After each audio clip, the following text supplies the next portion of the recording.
melalui berita dan di bawah. Dadah Mas, Assalamualaikum.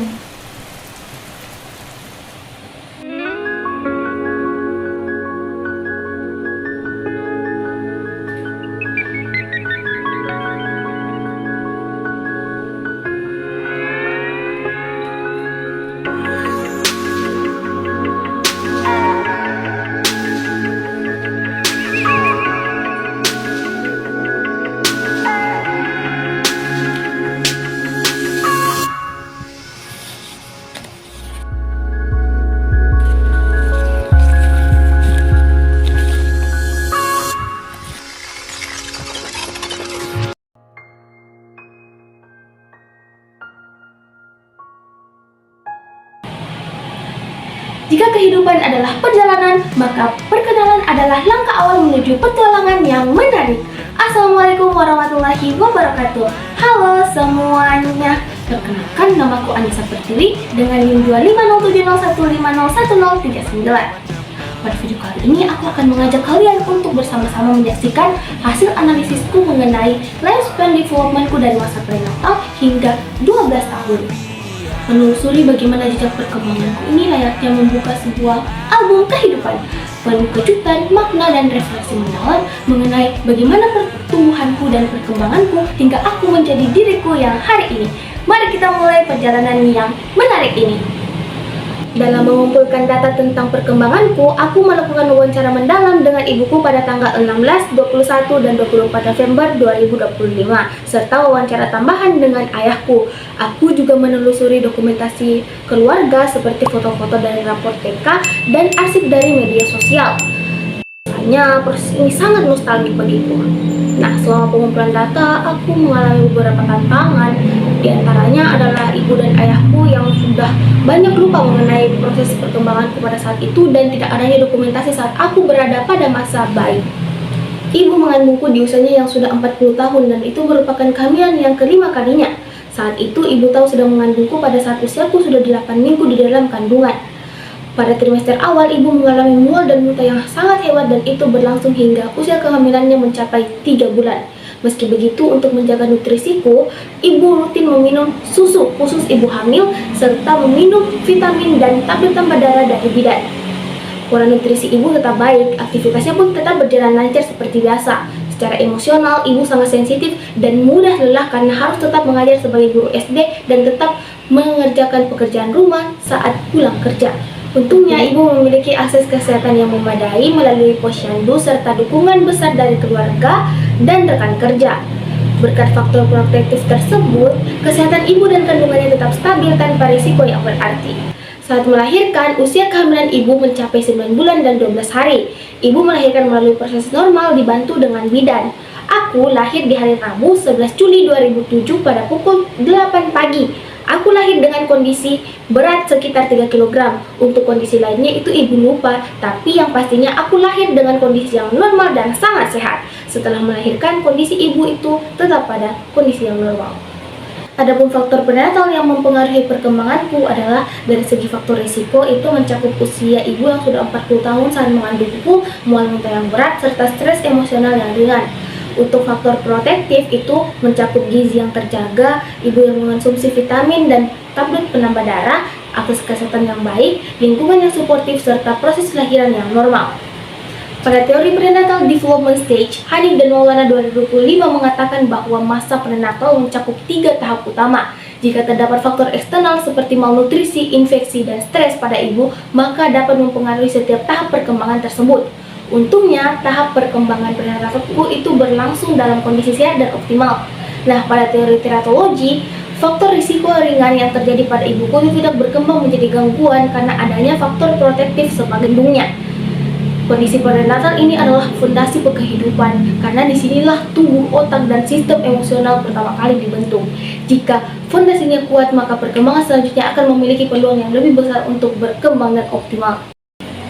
Kata ibu, setelah sebulan lahir, berat badanku naik sebanyak 1 kg dan setiap bulan selalu naik entah itu kilogram atau onsnya saja. Untuk tinggi badanku juga selalu bertambah, tapi untuk spesifiknya ibu sudah lupa. Aku tengkurap di usia 4 bulan, duduk dan merangkak di usia 6 bulan, berdiri di usia 9 bulan, dan berjalan di usia 10 bulan. Intinya pertumbuhanku pada masa sensori motor sudah sesuai dengan milestone, namun ada beberapa yang memang perkembangannya cepat. Waktu bayi aku jarang sakit, lalu pola tidurku cukup teratur. Namun masuk pada usia 5 bulan, aku sering begadang, aku sudah mulai tumbuh gigi dan terkadang terkena demam. Pola makanku juga teratur. Aku waktu kecil sangat gemuk karena aku minum ASI. Namun jika ibu pergi kerja, aku meminum susu formula. Aku sangat aktif mengeksplorasi lingkungan di sekitarku. Aku selalu mau memasukkan apapun benda di mulutku. Fun fact, aku pernah memakan obat yang saat kecil. Aku juga selalu meniru tindakan yang dilakukan oleh ibuku. Nah, inilah yang disebut dengan tahap sensori motor karena menurut Piaget, pada tahap ini bayi belajar melalui gerakan tubuh dan indera. Aku mulai babbling di usia 6 bulan dan di usia yang sama kata pertama yang kuucapkan adalah mama, bukan papa. Perkembangan kosakataku juga meningkat karena ibu aktif mengajakku berbicara. Komunikasi awalku sudah baik karena aku mulai lancar berbicara di usia yang hampir 2 tahun. Aku paling dekat dengan ibu. Aku juga tidak takut oleh orang asing dan tidak menangis ketika ditinggal ibu dan ayah bekerja karena telah terbiasa dititipkan kepada oma. Temperamenku saat bayi termasuk easy. Aku menjadi bayi yang aktif dan sehat karena adanya dukungan keluarga yang memadai. Pada saat itu, pertumbuhan fisikku sangat baik dan sehat. Perkembangan motorik kasarku sangat berkembang dengan baik ditandai dengan aku yang aktif berlari, melompat, naik tangga, dan bahkan di usia yang 4 tahun, aku sudah dibawa oleh orang tuaku untuk naik ke gunung. Untuk motorik halusku sudah berkembang dengan baik ditandai dengan aku yang sudah bisa menggenggam pensil untuk menulis karena sebelum masuk TK aku selalu dibawa oleh ibu untuk ikut ke sekolah tempatnya mengajar. Di TK aku juga banyak diajarkan aktivitas motorik halus. Aku sudah mulai makan sendiri di umur 4 tahun, berpakaian dan ke WC sendiri di usia 6 tahun. Pada saat 4 tahun juga aku masih bersikap egosentrisme. Aku selalu marah dan menangis ketika ada kemauanku yang tidak terpenuhi. Waktu itu aku sering bermain boneka dan menganggap boneka tersebut mempunyai perasaan. Dulu mainan favoritku adalah masak-masak. Rasa ingin tahuku itu sangat tinggi. Kata ibu, aku sangat cerewet. Nah, inilah yang disebut dengan tahap preoperasional menurut Piaget. Pada masa ini, anak mulai menggunakan simbol, bahasa, dan imajinasi, tetapi cara berpikir mereka belum logis dan masih sangat bergantung pada apa yang mereka lihat. Perkembangan kosakataku semakin meningkat, kalimatku juga semakin terstruktur, dan pada saat itu aku sangat menyukai buku mewarnai. Waktu itu, aku sudah mempunyai teman-teman bermain seperti tetangga dan teman sekolah. Pertama kali aku masuk TK pada tahun 2012, adaptasiku itu sangat baik. Namun aku juga masih sering tantrum, aku cengeng sangat itu. Hubunganku dengan kakakku itu tidak begitu baik dan sering berkelahi. Nah, disinilah dilihat pada tahap inisiatif versus guilt dari Erikson, yaitu jika diberi dukungan yang positif, anak akan tumbuh sebagai pribadi mandiri, percaya diri, dan kreatif. Tetapi jika sering dimarahi dan dilarang, mereka bisa tumbuh menjadi anak yang takut mencoba dan merasa bersalah.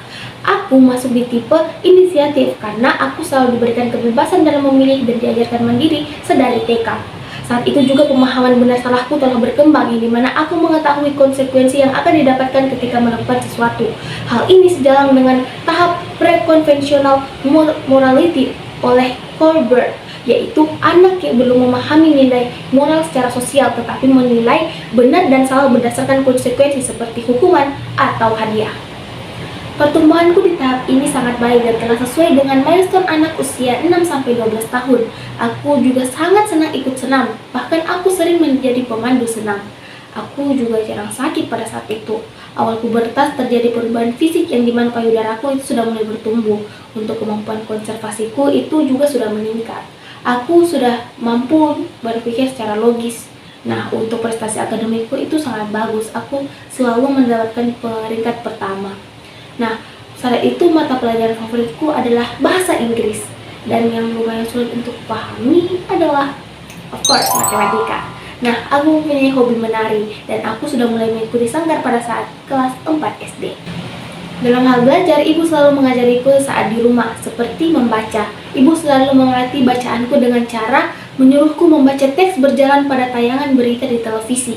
Nah, tahap inilah yang disebut dengan tahap operasional konkret, yang dimana menurut Piaget, pada tahap ini anak mulai berpikir secara logis tetapi masih terbatas pada hal yang konkret, belum abstrak. Kemampuan komunikasiku semakin meningkat dengan baik. Aku sudah lancar membaca dan menulis sejak kelas 1 SD. Aku dulu bersekolah di SD negeri dan tentunya aku sangat menyukainya. Aku pernah ikut USN matematika sampai tahap kabupaten. Aku juga mengikuti ekskul pramuka saat itu. Aku juga memimpin barisan gerak jalan selama 3 kali. Dan juga aku selalu ikut andil menjadi petugas upacara dari kelas 3 SD. Aku dulu melihat diriku sebagai sosok dominan yang selalu memimpin teman-temanku. Aku juga mempunyai sahabat dari masa kecil. Aku dulu berada pada status sosial populer atau banyak disukai oleh teman-teman. Hal ini mengacu pada peer status menurut Coy dan Dodge. Nah, relasiku dengan guru dan keluargaku itu sangat baik. Salah satu tantanganku adalah aku terkadang berkonflik dengan teman sebayaku pada saat itu. Nah, ini sejalan dengan teori industry versus inferiority dari Erikson yang dimana jika didukung dan dihargai, anak akan tumbuh menjadi percaya diri dan produktif. Namun jika sering dibandingkan, dihina, atau gagal tanpa dukungan, anak bisa merasa rendah diri dan tidak percaya kemampuan dirinya. Jika dilihat pada yang kusebutkan sebelumnya, aku termasuk dalam tipe industri. Nah, saat itu pemahaman benar salahku itu juga sudah meningkat berdasarkan penerimaan sosial dan kepatuhan terhadap hukum. Hal ini sejalan dengan teori konvensional level core dari Colbert, yang dimana seseorang menilai benar dan salah berdasarkan norma sosial, aturan, dan harapan masyarakat atau lingkungan. Pemahaman mengenai keadilanku ini juga sudah meningkat, yang dimana aku menyadari bahwa semua orang pantas diperlakukan secara setara, jujur, dan sesuai aturan. Aku juga tumbuh menjadi anak yang berempati tinggi, yang dimana aku selalu membantu teman-temanku. Proses menelusuri kembali riwayat perkembanganku ternyata jauh lebih dari sekedar mengingat masa lalu. Ini benar-benar membuka mata dan hatiku. Aku benar-benar menyadari betapa besar peran orang tuaku dalam proses perkembanganku dari masa prenatal hingga saat ini. Ada banyak cerita masa kecil yang bahkan tidak pernah aku ingat, tetapi ternyata ikut andil dalam membentuk diriku saat ini. Sebagai seorang calon psikolog, pengalaman ini benar-benar menamparku dengan sangat lembut bahwa setiap manusia itu membawa jejak masa lalunya, bahwa setiap perilaku, rasa takut, atau bahkan kekuatan yang mereka miliki itu tidak muncul secara tiba-tiba. Kita adalah hasil dari kejadian-kejadian yang pernah kita lalui, dari orang-orang yang mencintai atau melukai kita, dan dari pengalaman yang diwariskan secara diam-diam oleh kehidupan.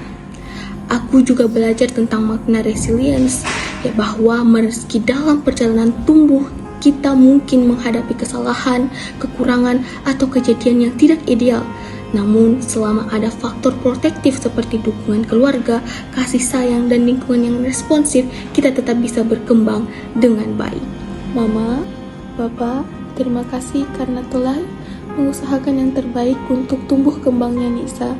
Bahkan ketika keadaan tidak selalu mudah, ketika kalian diam-diam menyimpan rasa lelah, namun kalian tetap memastikan bahwa Nisa tumbuh dengan rasa cinta, rasa aman, dan keyakinan untuk tetap melangkah maju.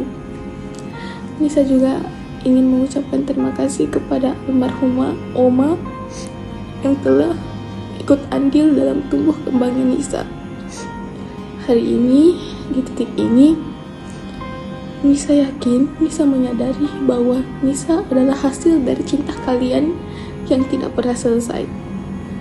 Terakhir, aku ingin mengucapkan terima kasih kepada diriku sendiri karena aku telah bertahan sejauh ini.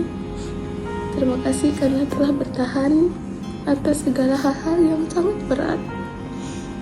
Aku bangga padamu, bangga pada setiap proses yang telah kamu lalui, dan aku juga bangga terhadap apa yang telah kamu perjuangkan.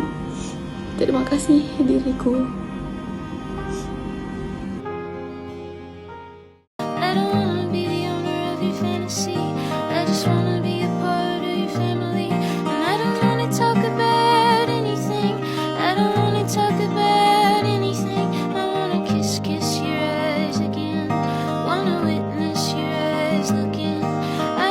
Talk about